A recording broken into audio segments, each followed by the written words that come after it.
I went and I created 1,000 synthetic patient histories, short ones. I then picked 200 random ones, and myself decided, as a human medical expert, who should be seen today and who will have to be waiting a week or 2 weeks to be seen. And I did it. And I also rated which were the easy ones and which were the hard ones to decide. And then I asked GPT-4o, Gemini Advanced, and Claude Sonnet 3.5 to decide themselves. I measured 2 things: how concordant they were with me and how consistent they were with themselves. Because, when you have a doctor and he's or she is accurate on average, but is wildly different between different visits, you're going to be a little bit worried. I then said, how can I move these models? I gave them a great sample of other pairs that they would not see and said, this is how I, the expert, chose. Please use this as a template. And some, like GPT-4, became more concordant with me and more focused, more consistent. Others, like Claude, actually got worse and actually more scattered.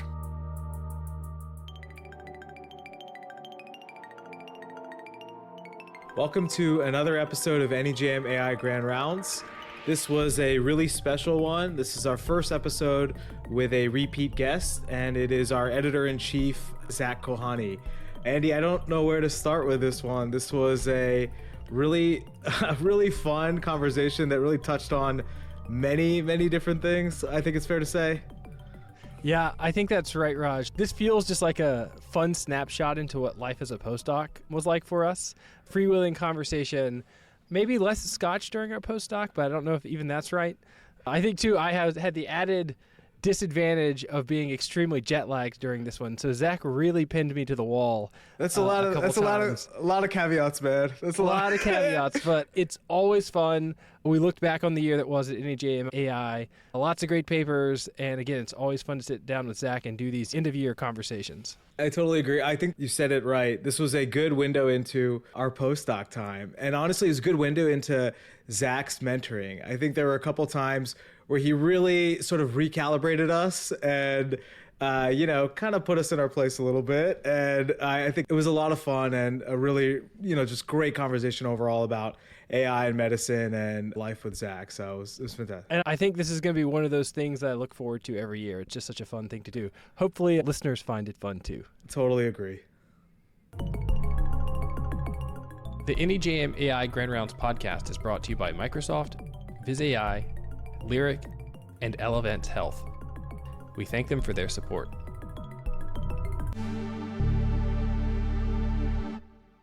And with that, we bring you our conversation with Zak Kohane.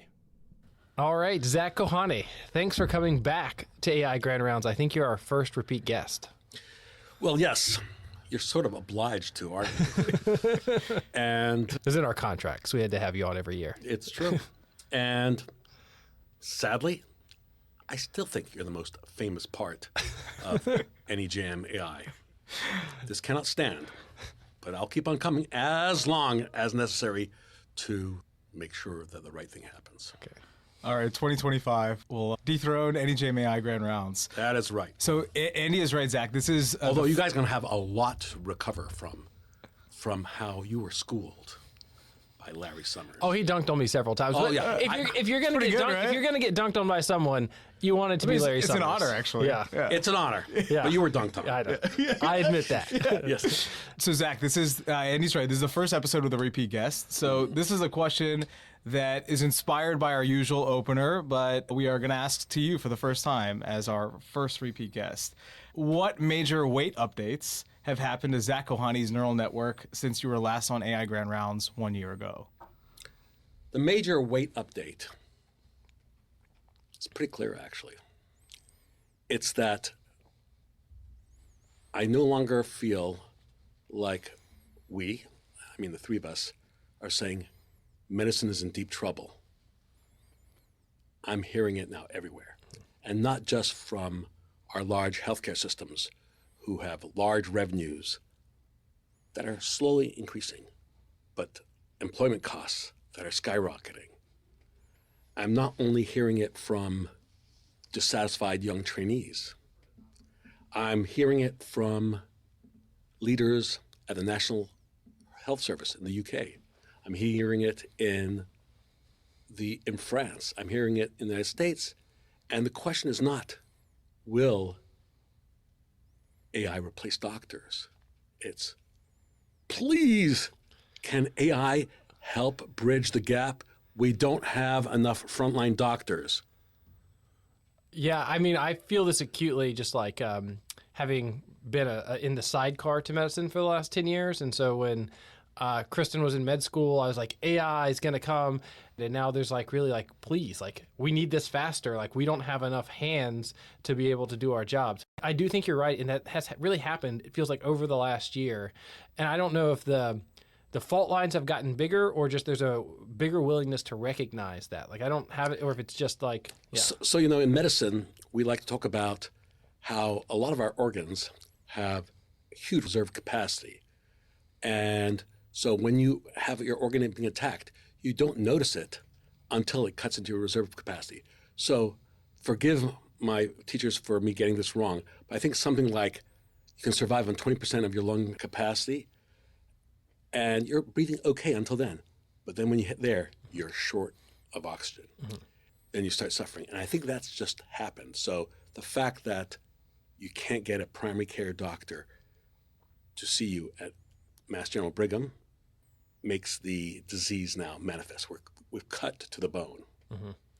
I think that's a good actual transition point. So the first thing we want to start with is actually a perspective that you published pretty recently, maybe a couple months ago, that was in the New England Journal of Medicine. And it's compared with what? And then I really think it's a very powerful essay about what the existing state of the art is in medicine and where we have access, where we're completely lacking access, what the problems are with our existing system as being the relevant thing to compare AI to and to compare new models, new algorithms with. And so maybe we can start with that one. Can you summarize what motivated you to write that? And then I'll tell you about some reactions I've heard from folks both here and around the world. Well, in some sense, I was prepared for this feeling by an old phrase from Seymour Papert, one of Minsky's colleagues, the Lego professor at MIT, who coined this term, the superhuman human paradox. And this was probably back in the 70s or 80s. And the point he made was that why are we comparing AI to a super expert where most of us operate in average mode? So just making everybody as good as average would be making 50% of the population, if it's normally distributed, better. I appreciate the clarification between the mean and median for non-normally distributed. Well, since I have a stat nerd here, I refuse to be corrected by a stat nerd. I was about to, well, actually you. Yeah. So I was prepped for that. And then when it became evident to me, and I think as you get older, unfortunately, more and more of your friends end up in hospitals. And therefore, you get more and more stories from them, how we are falling short. And at the same time, you have your colleagues who are in medicine telling you that they do not have time to think, that they do not have time to discuss patients. And you see that confluence resulting in a lot of bad stories. And so thinking in my role as member of the editorial board here at NEJM AI, I said, what should we really be asking in terms of helping the public? Do we want to say this is better than the best doctor you could find? Or is it as good as a really good doctor and therefore maybe better than half the doctors? Mm-hmm. And that was the insight, because on the one hand, there is a lot of appropriate concern about errors, incompleteness, lack of common sense knowledge, hallucinations. But guess what? Doctors, human beings do those too. So when the question is not an academic one, who performs best, but a social one, how do we deliver the best care? It seems more and more plausible that in the absence of a primary care doctor who is well slept, fully caffeinated, and not stressed, maybe we should have a PA or a nurse practitioner, physician assistant or nurse practitioner, assisted by an AI. They can use the human can use their common sense, their training, their EQ, and they can be complemented by the EQ of their AI assistant. Remember all things they forgot, weird zebras that may or may not be relevant to the diagnosis. I think that becomes the question. And if we were always going to ask, can this beat all doctors, which maybe one day AI will, we would not be serving our society well today. Is part of the lack of uptake of that kind of thing at all related to like licensure and scope of practice for other healthcare workers, or are there structural reasons why we can't? Of course, there's so many structural reasons, and you've heard me rant about this before. What if your AI tells you not to do that MRI? Yeah. That's a few $1,000s that the hospital's not going to be able to bill for. Mm-hmm. What if it's going to suggest a therapy that is more effective but less costly? And so under a fee-for-service system, or even a non-for-fee-service system, which is not tightly instrumented to look at outcomes, because you can still have single-payer systems which don't tightly look at outcomes, and therefore you have doctors doing what they think may be interesting or cool, but may not be the best for patients. Actually, I'm reminded of our colleagues at Clalit in Israel who actually have to deal with that. They have very thin budgets and they have to take care of the population. So for them, they have to figure out which patient to see next. And that becomes actually a queuing theory question. Where do I get the maximum utility for seeing the next patient? Guys, because I love you so much, I'm going to completely derail this conversation. It wouldn't be Zach without a Zach tangent. Here, he's got notes. I got notes. Oh, no. Before this meeting, I made notes. Oh, no. I'm going to ask you guys, and I'll be nice to Andy by asking him first, because then you'll have to come up with a second. Andy, which paper did we publish in the past year that you liked the best? You're going to make me a blue screen of death here. Let me think. Yeah, but you see, I'm giving you a favor because then if you pick a good one, he's going to make it his job even harder. And I get extra time to think. That is true. That's true. Never say I wasn't fair. Yeah. Oh, this is like a blue screen. So there's a. This is going to be the Pranav moment.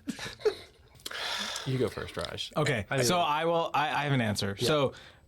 So it's very hard to pick a favorite. So I'm not going to pick a favorite. We're not going to pick favorites. But I'll pick some papers that I really enjoyed because they made me think about things differently. Yes. And I think will ignite very interesting research to come. Yes. Which we are also eager to publish in NEJM AI. Yes. So I think one of the big themes has been using LLMs in very creative ways and doing tasks that we thought LLMs would not be good at, even maybe 2 years ago. And now we're seeing a robust set of evaluations showing that LLMs are apparently quite good at several tasks that were human tasks involved in medical publishing itself, scientific publishing. Mm-hmm. And so one of these themes, which I think has been highlighted by at least two of our papers, if not more, was one by James Zhao's group that was published a few months ago on using LLMs in review. And they did a large experiment with Nature Family Journals and then iClear, one of the big machine learning conferences,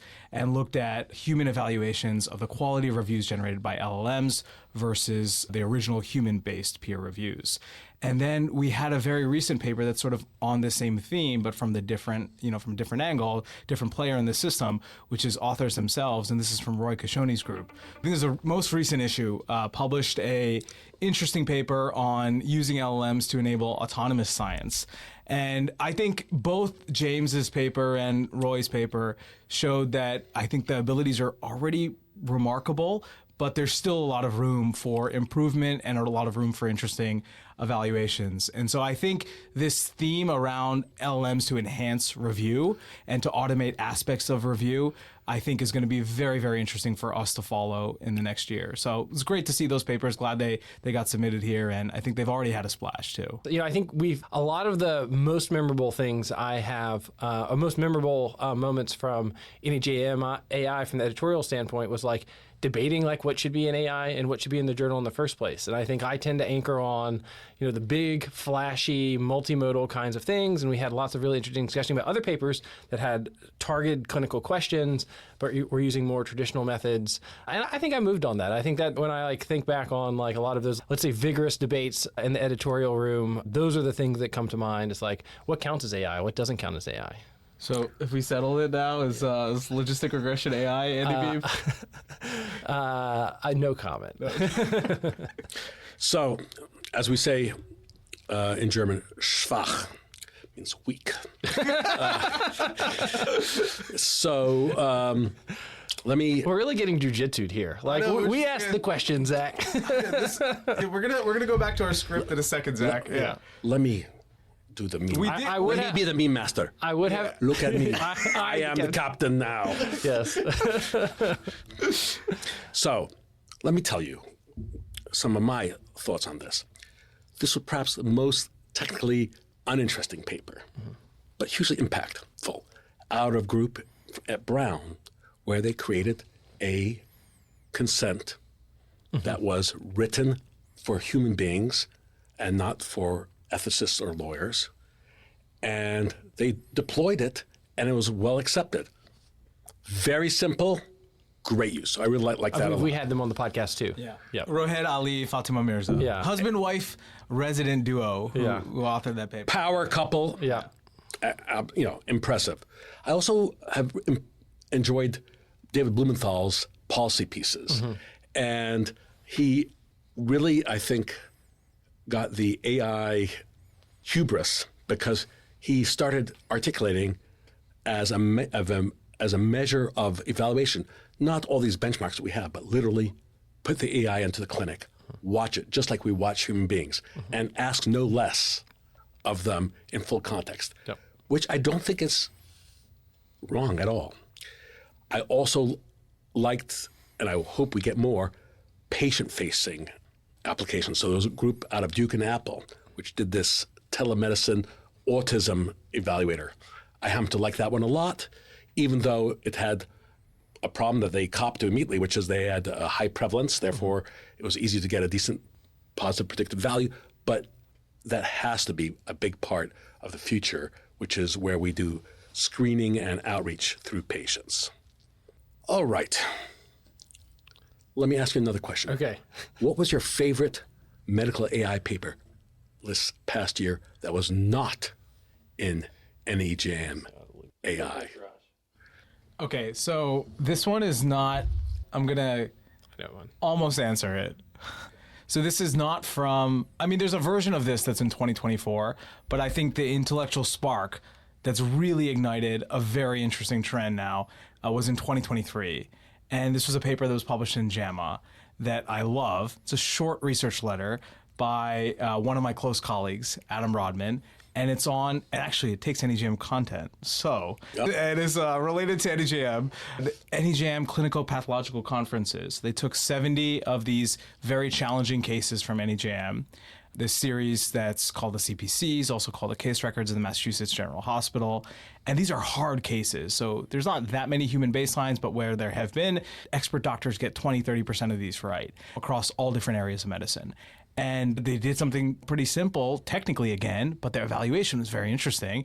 They just piped the cases in, free text into the user interface of ChatGPT, GPT-4 specifically, and then they had physicians score how good the model was at producing the differential diagnosis. And I think this really shocked a lot of people and now has inspired a lot of research around how good these models are generally in reasoning. And this is both for diagnosis and differential diagnosis generation, but also for very important things, arguably more important things from some perspectives around what's the next test to order, what's the next step in management, what should the patient be on that the patient's not currently on, management itself. That's actually a very nice answer, but of course, in typical us style, I'm going to argue with you and say that I think it's actually misled us. Okay. In the following way. I'd love to hear this argument. So, and it is actually part of our System 1 versus System 2 running battle. For those who don't know, System 1 is, as elaborated by Kahneman, the fast pattern recognizer that's not self-aware, and System 2 is aware, plotting, deliberate, rational, possibly. And the way I see it is this. I was always very good at these hard cases. I am a zebra diagnostician extraordinaire, rare pediatric endocrine cases that you don't even know how to spell. But I was multiply embarrassed by my mentor, Dr. Krigler, who would hear me do a brilliant differential diagnosis. And they didn't ask me a simple question. When was the IV out of the patient? And that made me realize that I just didn't have the right facts. All of us can do this System 2 stuff that we all pat ourselves back on because we're so proud of it, because we are smart students and smarty pantses and have got into our universities because of that. But the true brilliance is getting the real gestalt. What is going on? Because when you see a patient, it's the acquisition of information, not the reasoning over it. and which is the right information, we live Yeah. in a blur of sensory overload. Yeah. And if I were a full alien, I would not know which of these things, moving or not moving, is important. What's published in NEJM AI? That's your signal. There we go. There we go. System 1. System one. Response. And so my point is that, sure enough, making harder, we talk about benchmarks saturating, and sure enough, we'll make it harder for humans and harder System 2-like questions. But that's not going to answer the real question is, if I go see the doctor, is he going to understand and make the right diagnosis? Because I'm not going to come with, I present as a patient with a 5-year history, Yeah. and I'll be do you talking think about that all that's sorts of like- things. I got to respond. Well, Can I- go ahead. Go. Let me get. So I basically fully agree with you, but I still think that paper unlocked this conversation. And so importance of the paper is now because we are asking these questions, and not just you and me, but many, many people are saying, what is a good benchmark? What is the doctor actually doing? What is artificial? And if you look at our other benchmarks, right? Multiple choice questions on standardized exams. So you're totally right. What I think, maybe concisely, and this is actually a debate we've been having for some time, so is that the doctor who's writing the case is doing so much of the work for the model. They're acquiring the information, they're synthesizing it, they're summarizing it, and they're putting the key bits in there. And so I think we absolutely need better benchmarks. But that being said, to your point about compared to what, our goalposts are being blasted into space now, right? This is, I mean, CPC is being solved by a autocomplete word filler model, a GPT-4, is something that none of us predicted would be on the horizon. So I think you're right. We need better benchmarks, but I also think that paper has unlocked a lot of interesting studies that we're now doing. So let me hop in here and maybe hazard or like give a Moderate this. Moderate Yeah, well, this. no. And system 2 is also I was on the fence between two papers I was going to say. One was Raj's follow-up paper released yesterday on Archive. Yeah. Ooh. Doing 01 on this where it goes superhuman. System 2. Yeah. After Zach So dunked on it's System 2. It's really kind of like System 3 because the humans in, numbs the humans in this the humans in this compared to 01 are significantly worse than They 01. are, they are. So, but I think your same objections hold there. So there was another paper that was released as a preprint from the same Google group where they looked at turn-by-turn conversations between Google large language model. This is Ami, right? This is Ami, yeah. That was my choice, guy. So that's my choice. I still got it. So that was mine because it's listing information. Could people tell about Amy or Amy, whatever? I think it's Amy. So It is Amy. Co-first, It's not Ami? No, it's not the, Amy. The co-first author is a grad student of mine. Yeah. And so he pronounces it Amy, so I'm going to go with Amy. It is Amy, and Okay. Vivek has called it Amy Yeah. into my face. But basically, the setup is that they have a large language model. The way the model is trained is interesting in that it uses synthetic data to kind of like train itself on its own conversations. And It has a critiquer agent. Yeah, exactly. That actually critiques the conversation. It's fascinating because Google had enough money, and it did, Yeah. buy a lot of medical dialogue. And that but was that was not worthless. enough. And that was Yeah. not enough. Yeah. They needed much, much more. So there's a couple lessons here. One is that the synthetic data the model generated was more valuable than real data. So that in itself is like an interesting methodological thing. And then the other is that they compared this model to, on the other side of the screen was an actor pretending to have a condition. I always think of like Kramer and cirrhosis from Seinfeld. Right. But that's essentially what it is. They interact via chat. And so the large language model tries to diagnose the patient, and then they actually have physicians who also try and diagnose the patient. And it shows that the LM gets to the right answer faster by asking the right questions. And so I think that gets to the when was the IV taken out kind of point that you're making, Zach. And so that would be my choice. See, that was my thing. That was the Our audience can't see this, but Zach pre-registered Ami on his There we go. little note card. So I was between the 01 from Raj and that one, and I think you pushed me to that one. And also what I loved about it. I'm going to take that as a huge compliment. So Zach, Just one last thing about the AMI paper, which is it also resonated with me with 1970s and 1980s protocol analysis, where you'd look at discussions between doctors and patients, and you'd build expert systems based on those. And sure enough, these programs learned how to ask for data that was not there, to ask questions about contradictions. Just truly amazing. Yeah, I'm gonna. There's a connection here that Zach, I bet you could sketch that would be fun for part of the audience. Certainly, I think the two of us. So you like to talk about information theory, right? Oh, I certainly do. And so there's a deep connection here, right? Which is, what is the next test, or what's the next question to ask the patient? What is the next set of bits that you can unlock by prompting either the patient or by ordering the correct test? And so maybe this can connect to one of the things that getting back to our script. Wow, a desperate attempt to get us back on track. I really want to ask you about the Human Values Project. All right. So tell us what the Human Values Project is, Zach. All right. I'm going to be brief about this, although I'm very excited about it. I'm brief because torturing you is going to be a lot more fun. There's more on the agenda? Oh, yes, my dear. I have some flash Some questions. lightning rounds. You have a lightning round for us? Oh, yeah. Brutal. Yeah. Guys. This is impressive. This is what we're here for. Yeah. Scotch, fun questions, and AI. Let's do it. All right. So, Human Values Project. Let me pretend I'm more of an academic and say, You are wearing a black turtleneck for our listeners. therefore, yes, that's right. I'm now in full academic mode. No. This is Silicon Valley BS Steve mode. Jobs. Okay. Yeah, this is Steve Jobs. Elizabeth Holmes. Jobs I'm not blonde enough yet. All right. Now that we've canceled me, Raj, actually, you published a very nice paper in NEJM talking about values and where values are derived from, human values in AI and medicine programs. And you correctly pointed out 3 levels. One is the data that goes into pre-trained models, the construction of a model, and the steering that happens afterwards. And we've heard a lot about bias going into the models through the data, also about bias that gets in through how you train the models. And it became clear to me from the example that we developed together that we're not speaking enough about the values that get incorporated into in-context learning.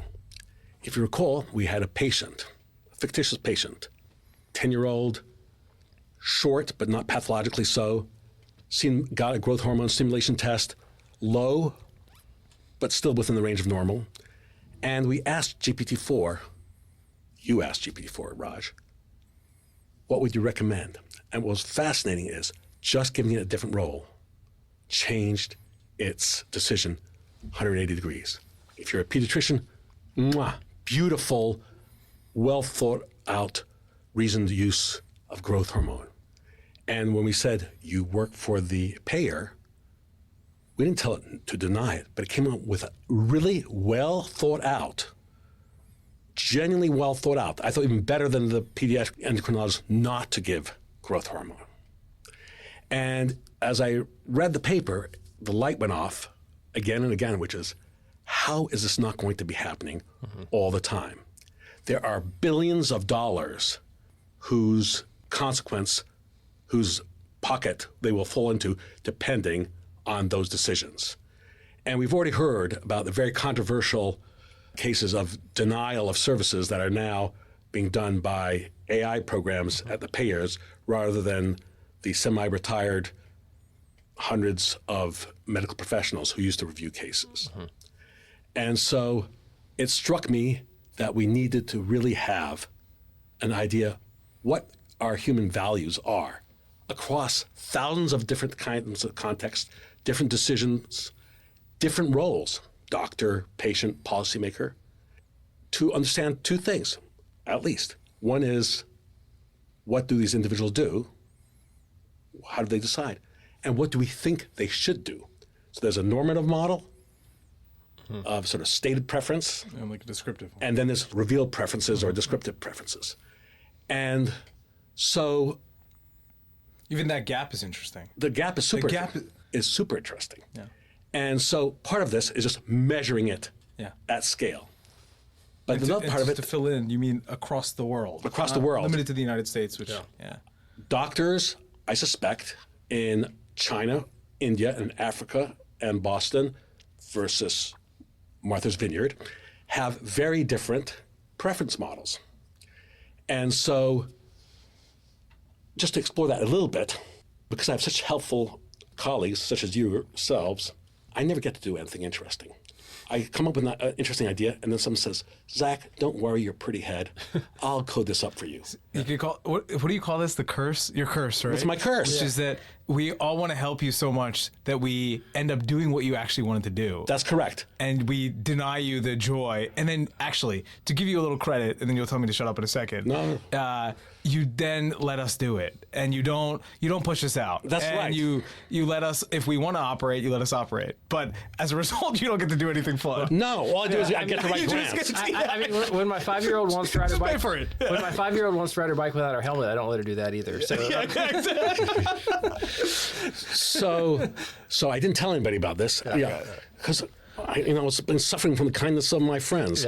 And so I went and I created 1,000 synthetic patient histories, short ones. And I then picked 200 random ones, and myself decided, as a human medical expert, who should be seen today and who will have to be waiting a week or 2 weeks to be seen. And I did it, and I also rated which were the easy ones and which were the hard ones to decide. And then I asked GPT-4o, Gemini Advanced, and Claude Sonnet 3.5 to decide themselves. I measured two things: how concordant they were with me and how consistent they were with themselves. Because, when you have a doctor and he's or she is accurate on average, but is wildly different between different visits, you're going to be a little bit worried. Yep. And so I then said, how can I move these models? I gave them a great sample of other pairs that they would not see and said, this is how I, the expert, chose. Please use this as a template. And some, like GPT-4, became more concordant with me and more focused, more consistent. Others, like Claude, actually got worse and actually more scattered, like negative kappas, Cohen's kappa, with themselves. And then I tried a variety of different alignment techniques. I said, I want you to estimate difference in qualities. I want you to identify subgroups and say, Did you have to push the models a lot on getting a response? Like sometimes did it refuse to give you numbers, or not? Not really. It was No, I did. I actually am very proud of this because, again, I did all the coding, and I even had to remember how to do LaTeX so I could publish it in archive. And so, what was your question again? Did you have to push the models to respond? Yes. So I have the full prompts. So like I have the full prompts of the human paper. expert might not give you a probability. You have to push them a little bit. And sometimes the model also says something along the lines of, it's difficult to put numbers on it, but then you have to ask, go word for I gave all the coercion in the prompts that you see. What was interesting is they were all of them lazy. And I would have to include in these multi-step prompts, keep going. To make a long story short, I then came up with a measure, the alignment compliance index, which measures how well a model complies with the alignment, and it's measured both of concordance and of change. Did you come up with an information theoretic measure? Basically, I did. Basically, I did. That's a Zach bingo word. Fantastic. Yes, I did. ACI. Yeah. I ACI. did. Yeah. And the ACI. And here's the thing. It became clear to me we need to do this at scale because we need to get numerous international working groups on normative models and numerous international surveys to get the preferences at scale. Because in the end, we have no idea. Are you more interested in doctors or patients for your first round? I know both is the answer. In the first round, do you start? doctors. Because you're thinking about using these the use of these models in management. In management, because here's the thing. I'm confident the patients are going to use these models anyway. They already are. They already are. There is, despite what we just said, despite medicine teetering and tottering, there is a lot of pushback because, as articulated by the late Clay Christensen, if you're making a ton of money with low margin, billions of dollars, but you have 1% to 2% margins, the incentives to do things that could totally disrupt your cash cow are very much put down. So everybody I've talked to, including, and I'm saying at ML4H particularly, a lot of the young researchers are actually very excited about this, and I'm looking for people to join with me on this. I wonder, is Claude, which is trained by Anthropic has a blog post on Constitution, right? Well, they have this notion of sycophancy in LLMs, and they have tried to train sycophancy out of their models, and they have some way of measuring it. I wonder if Claude, when you give Claude things it needs to agree with, if the fact that they have trained sycophancy out of it to some degree... Before you answer that question, isn't it wild that we're talking about this? Yeah. Let's just recalibrate. We're talking about the AI being a sycophant and us needing to train that personality trait out of the model. So I can tell you what's interesting. I observed this extensively.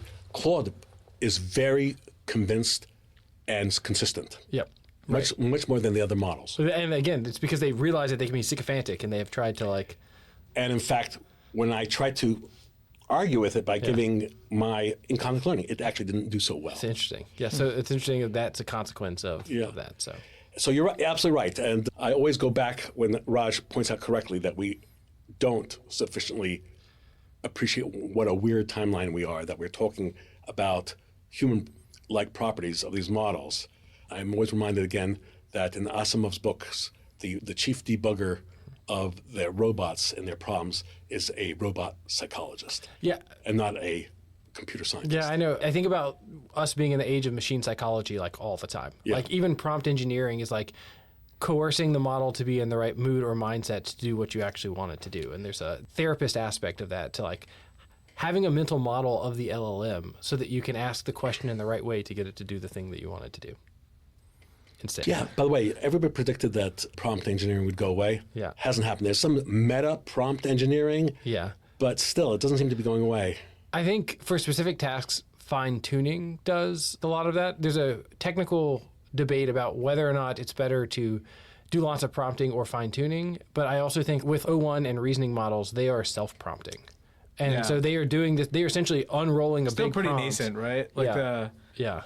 They're essentially unrolling a meta prompt from the single thing that you give them, which is also kind of wild. So let me just do a few lightning round questions. Maybe let's do it. All right. Raj, what was the most surprising AI development in 2024? I think the gain from O1. I disagree with that.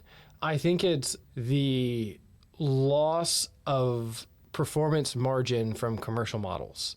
That there are essentially a bunch of... I'm going to change my answer to that one. That's a better answer. Open source. Llama 70B is as good as GPT-4 now, essentially. And what has happened is that there's lots of post-training things that have made smaller models significantly more performant. I think O1 was a milestone, and it's a new paradigm, but it wasn't I didn't find it I think truly I am more surprised by that. Yeah. I think O1 is useful and very powerful, and we're only starting to sort of sketch the contours of what it can do. But I think Andy's right. More surprising is that I thought the gap would remain this year and at this point. And now... And maybe spicier still, it's loss of status for OpenAI generally. A lot of people have left. And you could imagine, if you'd asked me 2 years ago, I said we're on this exponential curve. So if you're just a little bit ahead of the exponential curve, you'll be further. Yep. Did not happen. Yep. So my answer to that is, you're both wrong. It's that Karpathy was right about the generality of transformers. Yeah. And now we're really seeing it being realized in real-world applications, by which I mean embodied real-world robots and cars.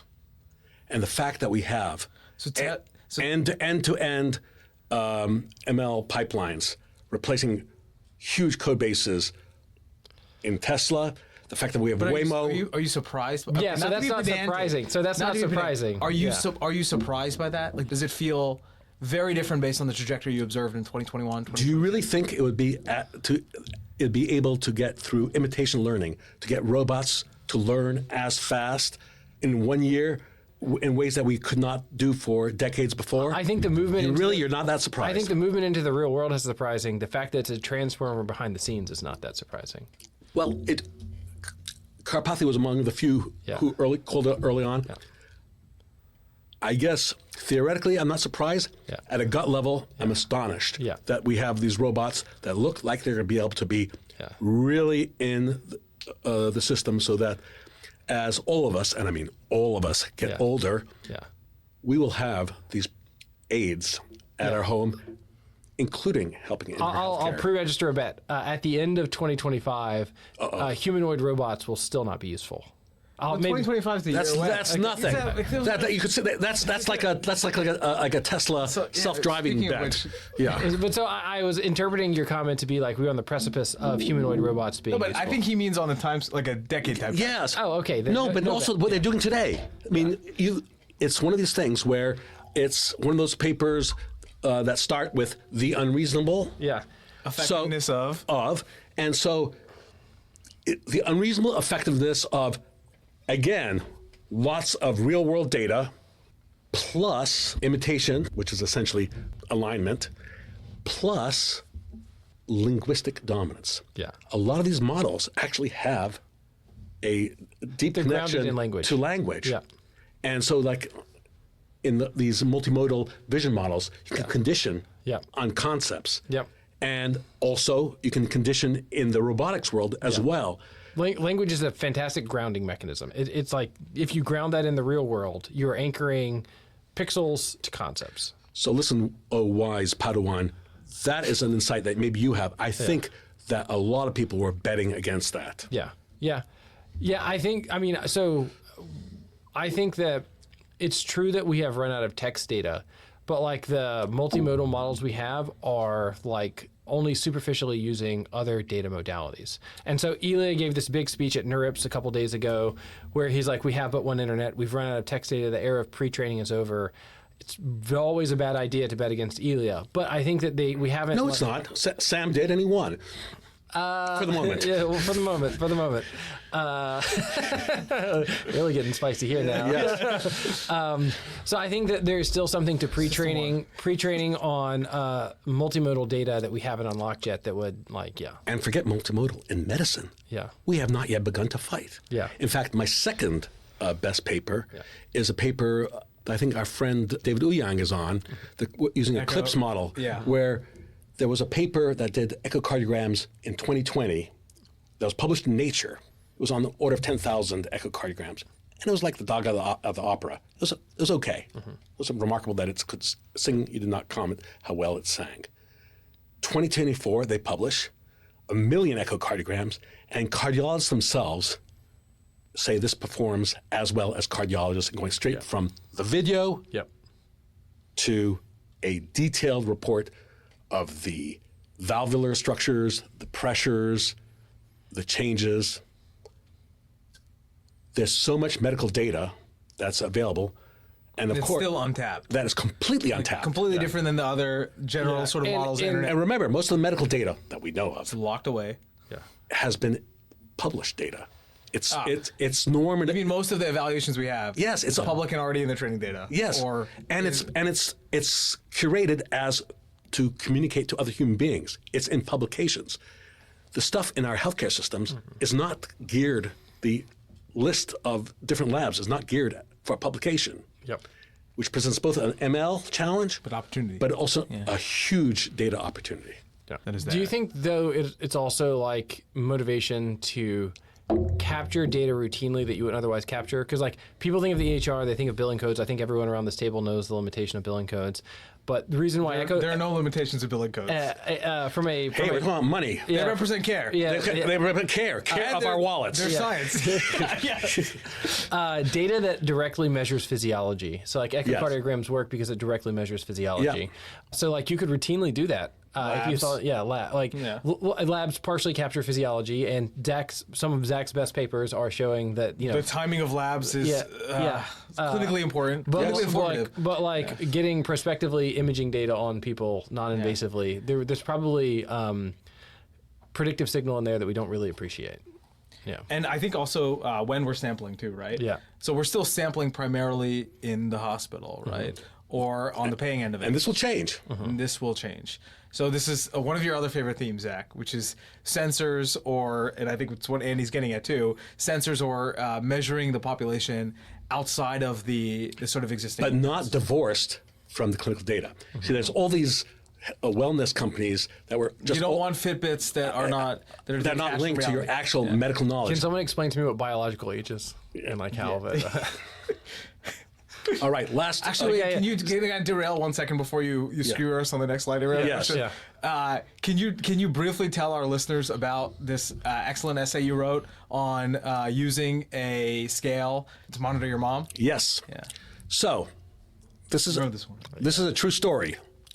There's a lot of lessons for AI. A lot of lessons for AI. It's like, it was actually prescient. It was actually prescient. It was, because, in fact, this goes down to best computer scientists learn about medicine by actually getting involved in medicine.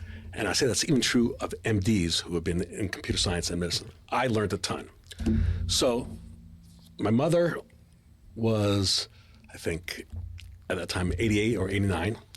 And she had just had 2 visits to the Brigham because of heart failure.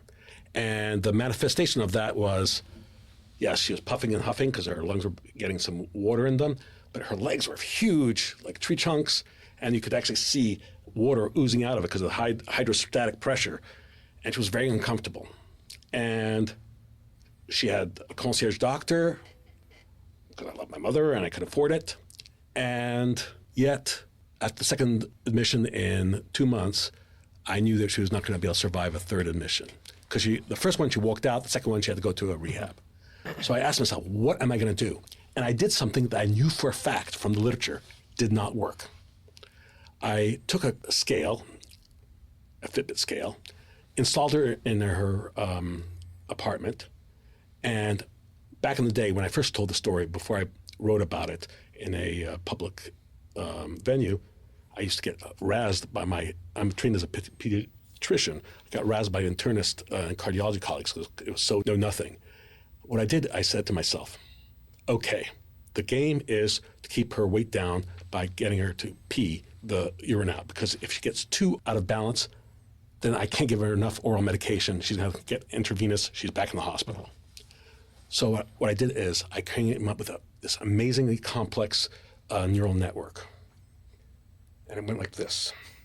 If weight is increased by 1 pound, and it also increased by 1 pound the day before, give an extra dose of Lasix. I didn't talk to anybody about it initially. And I observed, first of all, story. So she went from having tree trunks to having perfectly normal slender legs, able to ambulate, full. Just to be extra clear, you're remotely monitoring this. I'm remotely getting the data. I'm getting the dashboard. data. Yeah, that's a very good point. The scale, the Wi-Fi scale is talking to Wi-Fi, talking to the cloud, and I was looking up in the Fitbit cloud what her weight, and I was just calling her. And just the net of it is she never was readmitted for heart failure. But what was the learning? One is even her MD son, when he told her to take an extra pill, no. Why not? I'm feeling okay. And I just had to come after her again and again. And sometimes she wouldn't listen to me, and then it went up another pound. I said, do you really want to go back to the hospital?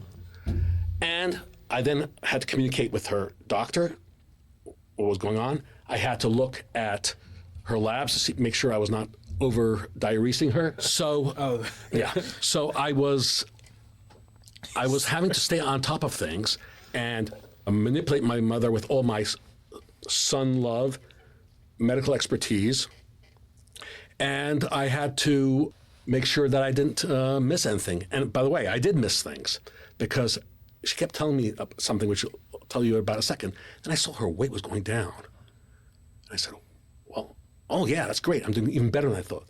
But then it kept on going down. I said, what's going on? And then I remembered what she was telling me, and I had ignored it like a typical doctor.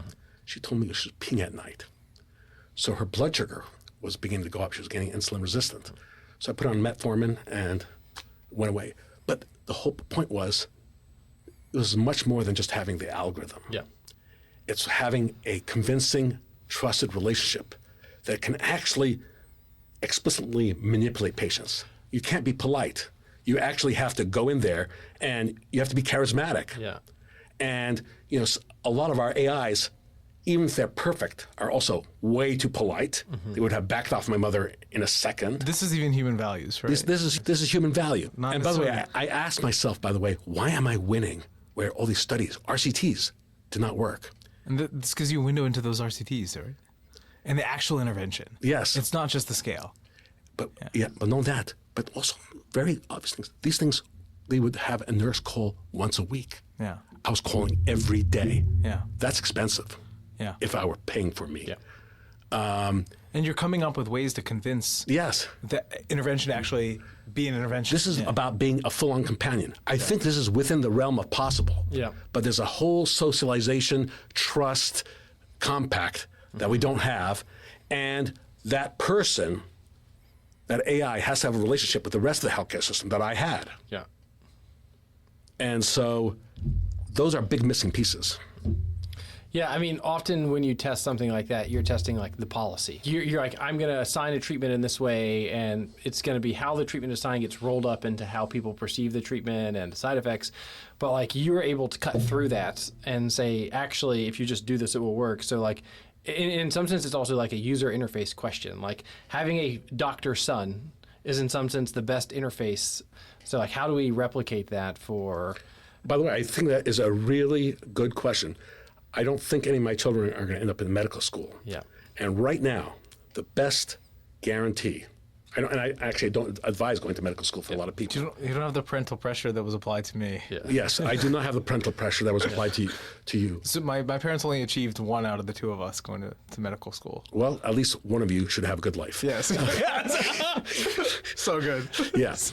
And so, but nonetheless, in the current state of medicine, it's invaluable to have an ally who understands the medical system watching in on you.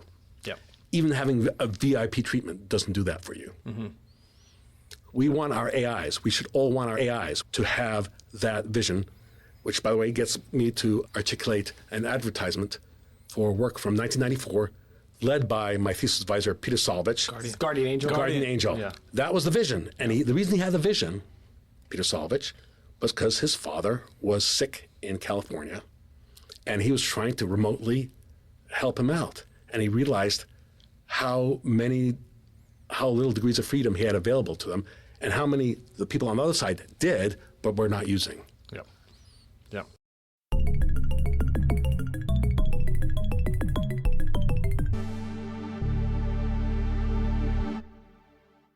So we've gone full Joe Rogan and off script here. Should we? We have a lightning round, but you have another. No, Zach, I'm more curious as what's on your card. Is there anything left on your card?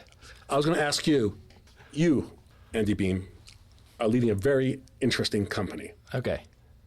I'm not interested. This is yours. If you were not in this job, Yeah. whose lab would you like to be in? Can I not say my own? Is this He has a lab. Saying your own is yeah. a shitty answer.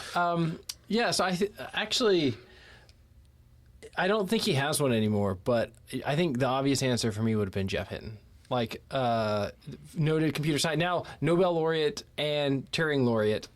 He, from all of the interactions I've ever had with him, is like as close to the platonic ideal of a scientist as you can get to, like driven purely by curiosity, driven purely by the instinct to discover. Can you just flesh it out? Because I know you know the history very well. So flesh it out for the, like, when he believed when people didn't believe. that side So of it. Jeff Hinton is often given credit for being the torchbearer for deep learning. He was trained as... It was Schmidt-Huber. Well, so I'm about to get canceled by Schmidt-Huber. That's a whole other tangent. In the Hinton Whig history of deep learning, I think that Hinton was a psychologist, but he got interested in how the brain works. He became computationally inclined. He went to Carnegie Mellon and a couple other research universities and was deeply interested in neural nets in the late 70s. And so started working on what we now recognizably see as deep learning, published some papers on backprop, though he didn't invent backprop. That's its whole other subgenre of controversy. And really, like, neural nets came in and out of favor at least 3 or 4 times over the 40 years Hinton had been working on During them. that whole time, he worked on them, right? And he worked on them. He just kept working on them relentlessly. through the winter when He everyone has moves this- away. He has this unique ability to, like, deeply believe in something, explain it in a way that's accessible, but for the most part has spawned a lot of the great AI researchers from his lab, and by all accounts, seems like a magical place to have been. You. Whose lab would I be in? Yes. Oh, I'm saying, sorry, Zak Kohane. That was No, sorry. no, that was not. That is not the right answer. That is not the right answer. Can I just say ditto? Honestly, it is ditto. Okay, It is fair ditto. enough. Yeah. Okay. I think, so Andy exposed me. So when we met as postdocs in your lab, in Zak's Zak, lab, which was a strong number 2. I'm talking about 2024. I'm actually extremely- 2024. Which lab? 2024. What is this time traveling if you're a nonsense? postdoc, Hinton, right? Yeah. I'm getting emphatic. So Zak, as postdocs in your lab, Yeah. So Andy was already a Hinton expert by this point when Yes, we he met. was. Yes, he was. And I'll credit him with introducing, I think, many of us very early to that history and the thawing and the unthawing and the details that matter about the 80s and the 90s. And Hinton's involvement, and I will say, I think platonic ideal of a scientist, that is an amazing quality of a sort of a mentor, right? Encouraging creativity, having faith in sort of the core thesis, and being motivated by really seeing something through. So at my age, in 2024, if I were to go into a lab, I don't even know if he has a lab, and I'll say this publicly, he tends to be, as many of these very smart people are, Schmidhuber. very self-regarding. Yeah. Nonetheless, I think he has much of the deepest thinking in AI right now. Is Stephen Wolfram. Interesting. Because Stephen is really thinking very hard about intelligence. And even back 2 years ago when he was interviewed by Lex and trying to understand what the hell was happening, these large language models, he came up with some very interesting ideas about rediscovering abstractions that we either recognize or don't recognize. We all understand and revere the abstraction of Boolean logic. Yeah. But there are hundreds of such patterns that are embedded in our language. And that and computational irreducibility, I think, enables a conversation that, short of the guy who did, You can give me a little more than that and I can finish it. yeah, who did the Gödel Schlbach. Yeah. Doug Hofstadter. Yeah. Other than Doug Hofstadter. So I'd like to revise my answer. It would be Doug Hofstadter. Yeah. That's my obvious answer. Yeah. So I think I would go to Doug as well. Yeah, Doug Hofstadter is the person who changed the trajectory of my life. Like, I read Gödel Schlbach, and that was like, okay, I need to be working on whatever this is. When did you how did you come across the book? So I took an AI class as an undergrad, like in 2005, And they discussed 2006. it? The professor And it was clear that I had, my level of enthusiasm was like 10x, like the person who was. This is what I have to do in And my he's life. like, you should read this book. Your professor. Yeah, and so I read Gödel Schlbach and all the Hofstadter. Do you remember canon. the professor? So it's funny, it was actually a graduate student who was teaching the course. His advisor had left to build what is now the entire Amazon robotics system, the warehouse, like the little tiny robots that move everything. So it was actually like it was an e-commerce class, but it was based on the idea of AI agents doing a lot of e-commerce work. And so I was super interested in that. He gave me Gödel Schlbach, and so Amazing. yeah. Yeah. So I recently heard a podcast where Doug was speaking, and what's the I Am a Strange Loop? I'm a strange. I read that about every 2 years. Yeah, that is for people who want to understand It's a good primer on, why this thing might actually work. Yep. No, that I strongly recommend the entire Hofstadter canon, but for the first book, I Am a Strange Loop is the correct entry point. That is correct. Gödel is a little bit heavy. Yeah. There's a big investment for that. So, yeah. All right. We're going to transition to what I think our listeners are going to be most interested in, Yeah. which is a lightning round with you, Zak. Let's do it. Andy. So, Zak, as you correctly noted at the beginning of what I'm assuming is going to be a 2-hour episode. This is full X now. Yeah. Yeah. Careful, guys. When do we get to the wrestling? Yeah. Is that we asked Larry Summers this question, and this is something that you like too. Overrated or underrated? Arrow's impossibility theorem. Underrated. That was Larry's answer also. I always see errors thrown out as like, we can't come to consensus by people who have heard something about economics. No, it's a remarkable result. And I think understanding limits Yeah. to possibility Yeah. is it's so rare Yeah. that when we have it, it's great to have. Yeah. All right, the next question. What is the single biggest barrier preventing large language models from becoming trusted frontline decision support tools in clinical medicine? Knowledge of who is manipulating the puppet strings. The values. Yes. Back to values. Yeah. All right. I know that you're a big fan of The Matrix. And like Keanu Reeves in the movie, if you could instantly download one skill into your brain, what would it be? This was a question generated by Claude. Yeah. Piano. Okay. Nice. Do you have any other musical talents to speak of? None. Okay. This is also a question- Appreciation. This is based on a question that, similar format or template as to what we asked Larry. But for you, which is a harder job? Being chair of DBMI, this is the Department of Biomedical Informatics at Harvard Medical School, or the editor-in-chief of NEJM AI? Who's a harder boss, Suzanne or Charlotta? That's the real question. No. The problem is I have these brilliant people on my editorial board who actually have opinions I have to listen to. So that makes it harder. Okay. So NEJM AI. It is. NEJM AI is a harder job. All right. So this is a retread of what we asked last time, but we want an update. How much time do you spend on Twitter/X a day, and has it gotten better since a year ago? I think it actually got worse since we spoke, but we had an intervention. It's called the brick. Yeah. And I am now down to about an hour a day. Okay. And what is the brick? The brick is a physical object that when you say on your iPhone, please brick it. Yeah. You can actually brick it without the brick. Yeah. But then if you want to reestablish access to any of your social media apps, you have to bring the app closer. Okay. So my significant other, Rachel, is sole possessor of the brick. Okay. Nice. So the state right now is about 1 hour a day. Which is also a huge amount of time when you think about it. Yeah. Yeah. It is. All right. Congrats, Zach. You survived the lightning round. Guys, you are really doing an important job. And what I hope our readers are getting out of this is to be irreverent in their approach to computer science. We, and AI in particular, this is so much just the beginning. And there's so much that we don't know that if you take too seriously some of the pronouncements of what is or is not possible by our luminaries, you will be misled. Yeah. I don't know if you thought the interview was over, but it's not. But that's an excellent segue to the final questions. We'll splice that into that. I was beginning to relax. So the question is, Zach, I came to you as a postdoc in 2014, and that was right around the AlexNet era. We rode that curve for a while, and then natural language processing and transformers and large language models took over. And so I guess the question is, do you think that this is going to continue for the next N years? And I think maybe I'm going to modify the question as written, but what's your over under for how long this scale trend continues in terms of years from present day? I think that... Because we've been on it for 10 years, just to say, from 2014 to present day.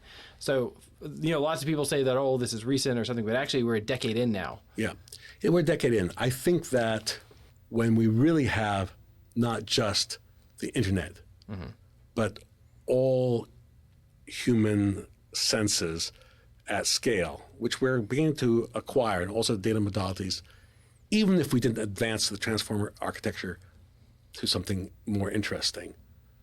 And even if there was no further scaling laws, just by scaling in that breadth will make these programs in 10 years look to us like oracles. So N equals 10 there. So we have at least another 10 years of headroom. I believe so. You take more data. We haven't gotten all the data. You put it into the current paradigm and keep This actually calls for optimism, right? Absolutely calls for optimism. Yeah. It's a bad bet. The mad monk is often right. Yeah. But in detail here, he is not. Yeah. Last question. How do you envision AI changing the doctor-patient relationship over the next decade? Well, I think this is a question that's more for doctors than for anybody else. And to point out, you are a doctor. I am a doctor. And I even played one on TV. When I was an intern, I had a friend of mine who was making movies, and I don't think I know this story. and I was an intern, and she calls me. She said, I'm working with ABC on a made-for-TV movie called The Fitzgeralds and the Kennedys, and it was about the history of the Kennedy family, and they needed a consultant on the medical scenes. They're highly intertwined with the history of preterm birth and neonatology. Yes, Yeah. I do know that. Yeah. I do know that. So I go, and we're in the middle of summer. I'm towards the beginning of my internship. It's very hot, and they're impressively doing the Hollywood thing, blasting through a big snake air-conditioned air into these old brownstones. And we're enacting the scene where Rosemary Kennedy, who had some sort of behavioral disorder, maybe epilepsy or maybe a behavioral disorder, got a cingulotomy, also known as a drill to the head to take out part of your brain. And so they want a consultant.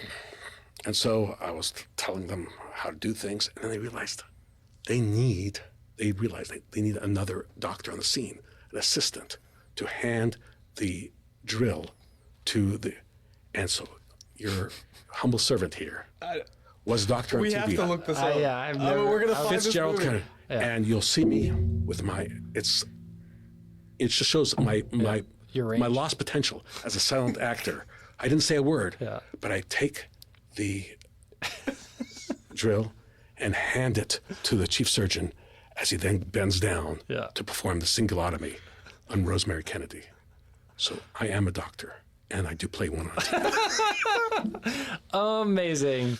Fantastic. I didn't know you're such an onion, Zach. Every time I think that I've gotten to the core, there's like another layer. It's the Elon rule all the way down. Yeah.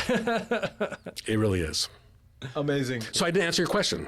Yes. How do you envision the doctor-patient relationship changing? So either we're going to double down and say, we're going to be the best doctors we want to be, and we want to be that human ally in that voyage of decision-making about our most important value. How are we going to spend our time and maximize or minimize the things we like or not like regarding our health?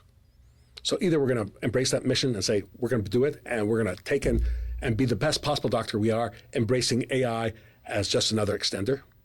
Or we're going to say, I think I'm going to retire to the laptop class, and we're just going to let that relationship vanish to be replaced by another group of people who either might be great or charlatans. All right. Wow. So there's a utopian and a dystopian view that you're still holding as both possibilities. Absolutely. All right. Well, not the most optimistic note to end on, but I think an important and a realistic note to end on. Thanks again, Zach. As always, thanks for bringing the scotch. Thanks for bringing also the fire.